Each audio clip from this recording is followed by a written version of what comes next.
ज्या चव्हाण साहेबांचा स्मारक एवढ्या मोठ्या स्वरूपामध्ये उभा राहत आहे, त्या चव्हाण साहेबांचा विचार, त्या शरद पवार साहेबांचा विचार या पिंपरी चिंचवड मधून संपून द्यायचा नाही, हीच भीष्म प्रतिमा करून आपण त्या ठिकाणी पुढे कामाला लागायचं आहे.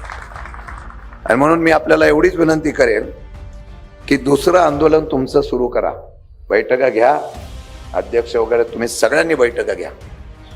आणि इथल्या असलेल्या रिंग रोडचा प्रश्न असेल, प्रॉपर्टी कार्डचा प्रश्न आहे, गरिबांच्या घर वाचवण्याचा प्रश्न आहे, निर्णय काय लागायचा तो लागून द्या. पण आमच्यासाठी, या महाराष्ट्राच्या हितासाठी पहिला पक्ष आता रस्त्यावर कुठला उतरत असेल तर तो आमचा पक्ष उतरतोय, हा विश्वास या ठिकाणी उभा करण्याचा प्रयत्न आपण करूया. म्हणून आज येत असताना मुद्दा मी जाहीर सभा एवढ्यासाठी केली.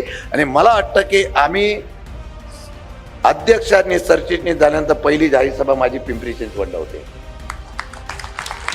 हा बहुमान तुम्हाला मिळालेला आहे आणि हा बहुमानाचा उपयोग करत असताना मी अध्यक्ष आणि माझ्या सर्व लोकांना सांगेल, एकत्र येऊया आणि एकत्र येऊन एक दोन कामं करायची, त्याचा उल्लेख आम्ही केलेला आहे. नियोजन तुम्ही करा, तारीख आमची ठरवा, आपण मोर्चा काढू आणि आपण मोर्चा काढायला आम्ही दोघंही येऊ आणि त्यामध्ये आम्ही निश्चितपणाने सरकार दरबारी आवाज उठवू. वेळ पडली तर रस्ता जाम करण्याची ताकद सुद्धा आपण ठेवली पाहिजे, एवढा त्या ठिकाणी संदेश आपल्याला देतो.